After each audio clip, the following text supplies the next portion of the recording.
So what we're going to do is we're going to identify our floor clients and our ceiling clients. Okay. So what this actually means is that our ceiling clients, those are our ideal clients. Like, I think of it as these are my easiest clients that I can get the fastest results for, right? So for me, if I get someone who's already running a direct response type ad, they're already spending like 10K plus on ads. They're already getting a 2-3x ROAS, right? These are my ceiling clients. They don't have any issues, spending money. They're already spending a ton of money. And if I just implement just one part of my ecosystem, I can make so much money for these people, right? So that would be my ceiling client. My floor client, these are the people who have a validated offer, which are probably a lot of you guys who are sitting in the room right now. You've got a validated offer, but you're struggling to scale, or you're struggling to sell more. You're selling a little bit, but probably not enough, right? And then there's everyone that's in between, right? But we need to first identify who are our floor clients, right? Because anyone who has never launched ads are not my ideal client. They're like below my floor. So for, momentum or for lean on Laurel, I'm not going to take anyone who's never launched an ad. That's what my $7 program's for. I am not going to take anyone that doesn't have a validated offer. And I'm not going to take anyone who's not making any money at all from their offer, right? So these are the people right here that I want to avoid in my marketing. Does that make sense? We need to be able to clearly identify who are our floor clients and who are our top of the top of the top. Miss Dana, you got a question? Awesome.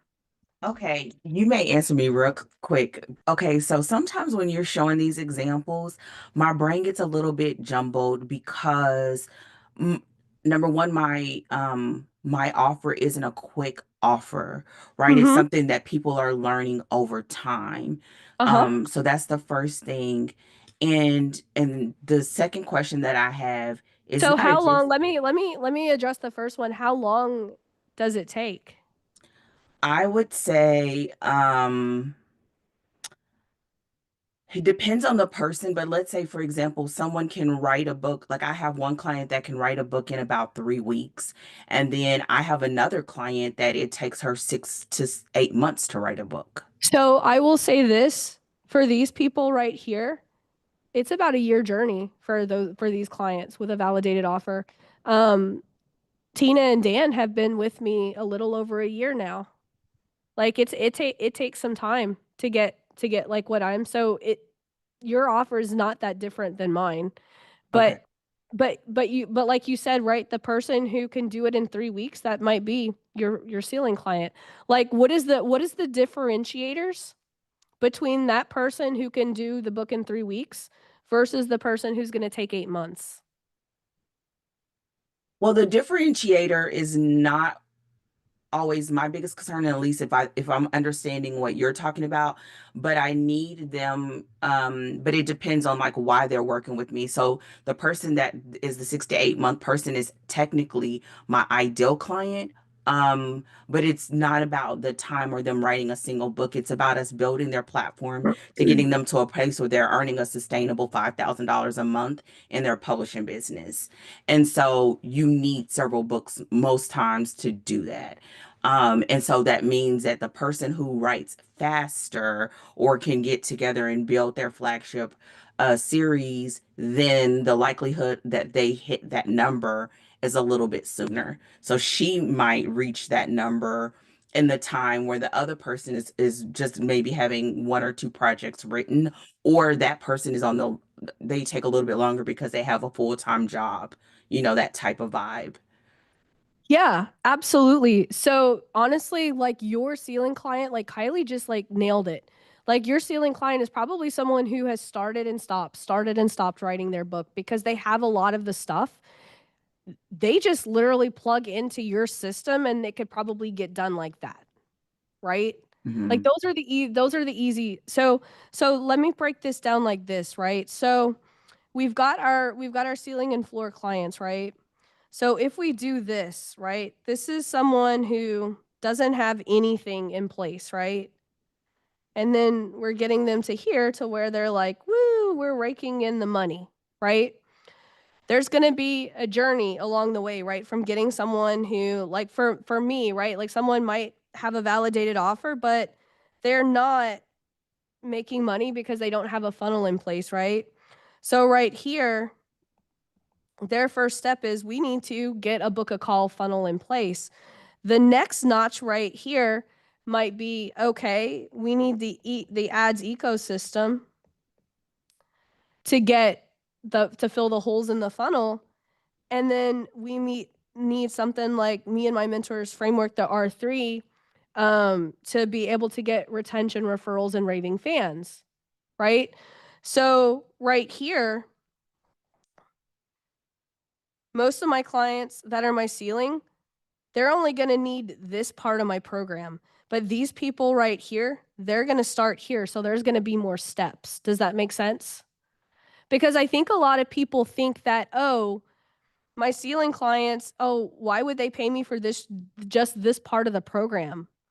Well, if they already have everything in place, just this part of the program is going to be an exponential growth in what they're doing from now. Does that make sense? And so that's why I have you guys go through this exercise, because if we do this, right? This is where cool. What's step 1 of getting that in place? What's step 2? Step 3? Step 4? Step 5? And we do this for each step, right? You guys have seen this. This is the content Bible exercise, right? We're just writing it out instead of doing it in the sheet. Does that make sense, Dana? It does. And I think one of the things I'm just gonna have to chew on it because I understand what you're saying and it's just like trying to translate it in what I'm doing. And I a little bit had the ceiling customer. I think I was thinking about the type of customer that I feel like that's my jam. But what you're Uh-huh. talking about when you say ceiling is as far as their progression through your process. Am I correct? Yeah, so think about them. They're the easiest ones that you can get results for. Like if someone hands me $3,000 to set up their my ROAS accelerator ecosystem, they don't have any issues handing me 3 grand because I know in the first week they're going to probably get 3 to 4 times that amount of money. If they're already spending $10,000 a month in ads, I can almost guarantee, I don't like to make any guarantees, but I can almost guarantee that they're going to make 3 times their investment within the first week, So because all that traffic is sitting there. Like if you get someone, think about it this way. If you get someone who's already written a lot of their book and it's already like on several pages of Google Docs, right? You could probably help them within a couple of days get that into a full book, and they would be more than happy. It's not about like the journey, like how long it takes. Like they'll just be like, dude, I'll pay you 10 grand just to finish the book because I've already been working on it for 8 months. so then it's really about the proximity to the result. Exactly. Okay. Right? Like Mhm. honestly, like you said like the people that are, your absolute jam. Like yeah, these people are my jam, but also these people are my jam. You know why? Because like yes, these are the people that it's easiest to get results for, but these people right here are the most fulfilling for me. Right? Because like these people are already making millions of dollars, but if I can help this person go from having a side hustle to being able to take care of their entire family, it is so much more fulfilling for me. Mhm. That makes So, sense. because I think people think like floor clients, oh, those aren't our ideal clients. Floor clients to me, I love working with floor clients.